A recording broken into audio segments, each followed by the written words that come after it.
Tonight's challenge is the mastery of Rocky Patel Vintage 1990. It's a long and slim cigar, dark wrapper, nice smell to it. Already clipped the end, and we'll read a little bit of description on this cigar. By the way, this is about 6.5 inches long, and well, let's just call it about 3/4 inch in diameter. I don't necessarily go by ring size, but as you can see, it is square pressed. Yeah, something different. So let me read a description. Connoisseurs of Cigar Aficionado, which is a magazine I don't read, recognize Rocky Patel's 1990 with a ranking of 92. Well, I like 92. Rocky Patel Vintage 1990 has a Honduran wrapper that produces the most superior flavors that are replete with subtleties and nuances that cannot be found elsewhere. Mild to medium bodied. Oh, I like that.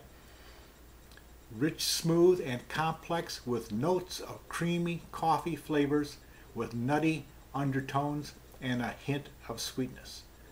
Yeah, that sounds something that I might enjoy smoking.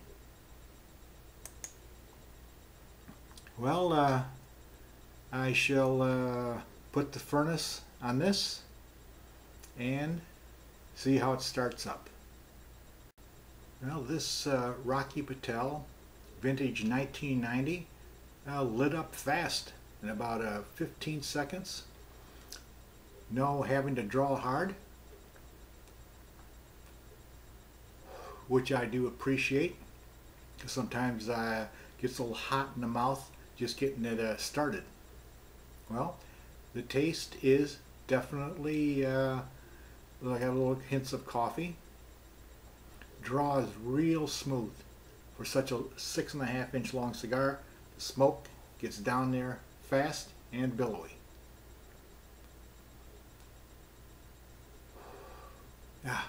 Draws well. Okay, we'll get back with you and give you an idea of what it's like. I'm enjoying my Rocky Patel Vintage 1990, and have to concur with the description of rich, smooth, and complex with notes of creamy coffee flavors with nutty undertones and a hint of sweetness. Oh, a little ash fell there. Make sure I don't burn the place up. But very mild, very enjoyable. So I want to tell you a little story, a car story, which I always enjoy car stories since I'm a car nut myself. Well, I had I would say it was a 1975 Ford Maverick 2-door. Well, I don't know if I bought it new or I bought it used, but my wife and I, we took a trip from Florida all the way up to Boston in it, and stopping at the exciting places along the route. Well, we took this probably 75 Maverick, which this was 1986, so the car was already 10-11 years old. And let me tell you, this was a time when Detroit made lousy cars. They weren't quite overtaken yet by Toyota, and they made really crappy automobiles in Detroit. Well, this was a time when an assembly line worker, if he was angry at the company, he would take his sandwich and throw it in the transmission. Well, this car was a real rust bucket. Not on the outside, the rust was on the inside. And so we go on this trip, and it's about a 2-week long trip from Florida up to Boston. As I said, stopping along the way. The car had air conditioning, and this was a fall, but it was warm. And but we had to drive with the windows down and our heads almost hanging out the window. And why did we do this? Because we constantly smelled gas fumes coming into the car. And I could never figure out why this thing was smelling gas. I thought I got under the hood and I thought maybe it was coming from the fuel pump or something like that. The leak I could never find out. So we drove for 2 weeks with our heads hanging out the window and going from site to site. It was a very enjoyable trip. In fact, I'm going to show you a picture of a 75 Ford Maverick I found just recently for sale on the internet, and show you what a nice one looks like. Then I have a picture of our Ford Maverick, which I took a picture of. It is in the streets of Columbia, South Carolina. And also I'm going to show you a picture of I kind of took of it in a mirror. It looked like a mirror of a building and a little bit distorted. I thought it was a fun picture.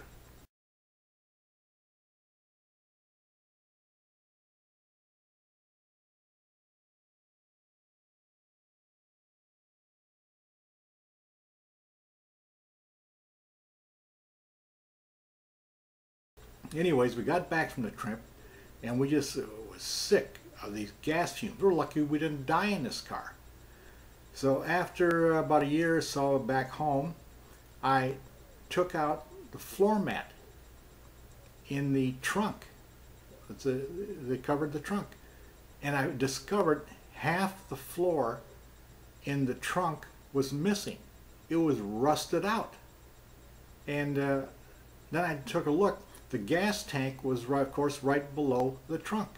And what had happened is that as the floor of the trunk rusted out, little pieces of rust fell down on the gas tank.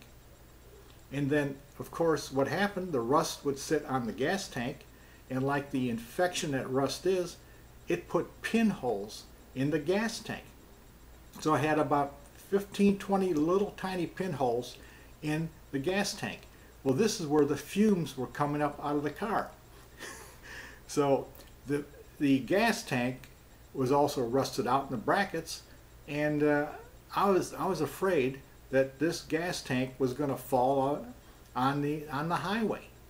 Well, I didn't have enough money to buy a new car, so what I did is I wrapped rope around the gas tank and then put a 2x2 piece of wood in the trunk to hold the gas tank up.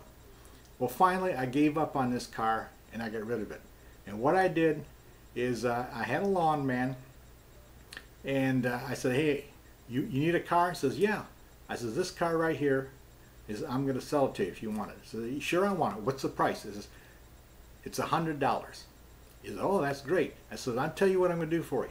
Because I paid him about $25 every time he cut the lawn. So I says, what I'm going to do for you is you give me 4 cuts on the lawn and you got yourself a car. Well, this is a cigar review and not a car review.